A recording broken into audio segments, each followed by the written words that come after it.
Comment réaliser un plancher poutrelle ordi? En plus de la caisse à outils traditionnelle, il vous faut un perforateur, un laser, une barre à mine, une solution de boulonnage, un vibreur, une règle, un pulvérisateur. Côté matériaux, on vérifie que tout est bien sur le chantier. Les poutrelles et les entrevous, également appelés ourdis, des cales en bois, du contreplaqué, des armatures, du produit de cure, du mortier et du béton. Pour votre sécurité, n'oubliez pas les gants, le casque, les lunettes, les protections auditives, les chaussures et les bottes de sécurité. La mise en œuvre d'un plancher vous amène à travailler en hauteur. Veillez à positionner l'ensemble des accessoires de protection collective sur vos ouvrages.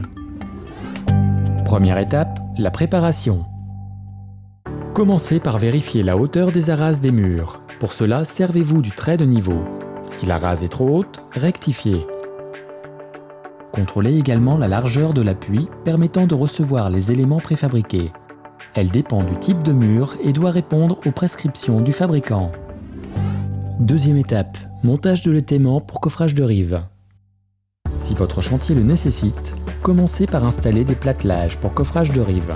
Mettez en place les étaiments stabilisés sous forme de tours ou de cadre étais. Positionnez les pieds sur des cales reposant sur un sol stable, puis fixez-les. Pensez à bien régler leur niveau. Installez maintenant des poutrelles sur des fourches. Puis réglez une pige de repère à la cote de la face inférieure du platelage. Pour cela, servez-vous du trait de niveau et du laser. Votre pige vous servira à régler précisément la hauteur de l'ensemble des poutrelles. Positionnez et fixez à présent le platelage. Il ne vous reste plus qu'à installer les garde-corps périphériques pour assurer votre sécurité. Vos plateformes sont prêtes. Troisième étape, la pose des lisses de rives. Dans le cas où votre appui est inférieur aux prescriptions du fabricant, fixez des lisses de rives sur chaque mur porteur.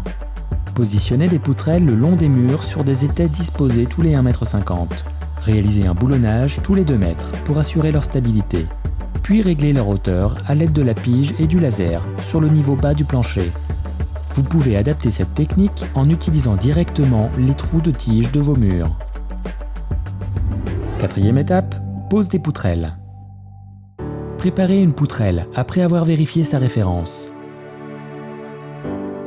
Mettez-la en position initiale selon le plan. Répartissez bien l'appui entre les 2 murs. Positionnez ensuite un entrevous de rives de chaque côté. Il vous servira de repère pour la mise en place de la poutrelle suivante. Recommencez cette opération sur toute la surface du plancher. Aidez-vous d'une barre à mine pour ajuster la position des différents éléments. En raison d'un cintrage naturel des poutrelles, nous vous conseillons de les poser avec l'étiquette toujours du même côté. Cela facilitera la pose des entrevous.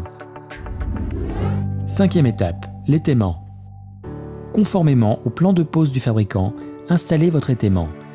Vérifiez la stabilité, puis remontez les lisses en butée contre les poutrelles.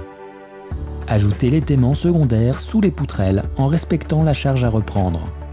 Référez-vous aux abacs des fabricants d'étais et de poutrelles. Sixième étape, la pose des entrevous. Vous pouvez maintenant disposer les entrevous entre les poutrelles sur toute la largeur du plancher. Répartissez-les pour couvrir la surface. Attention, les entrevous sont des éléments fragiles. Privilégiez l'utilisation de planches pour répartir votre poids. Septième étape, finition du coffrage. Préparez un mortier pour boucher les jours entre les entrevous et les murs. Si votre ouvrage le nécessite, mettez en place un coffrage en périphérie du plancher sur les plateformes. Réglez-le puis renforcez-le à l'aide de jambes de force. Selon le plan, coffrez les réservations. Pensez à leur donner du fruit pour en faciliter le décoffrage. Huitième étape, le ferraillage.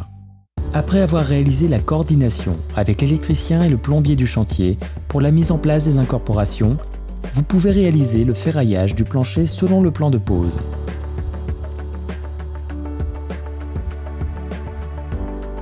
Ligaturez au fur et à mesure l'ensemble des armatures pour éviter leur déplacement pendant le coulage.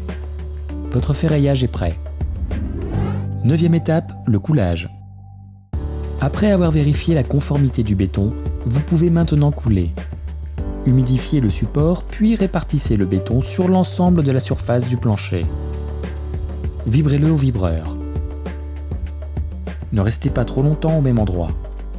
Déplacez lentement l'aiguille, mais ne l'utilisez pas pour égaliser le béton. Réglez le niveau au laser, puis réalisez le niveau de finition selon les dispositions du marché. Attention, veillez à bien nettoyer les traces de béton en sous-face du plancher tant qu'il est frais. Pour éviter une dessiccation trop rapide du béton, nous vous conseillons de pulvériser un produit de cure sur la surface. Et voilà, c'est à vous de jouer.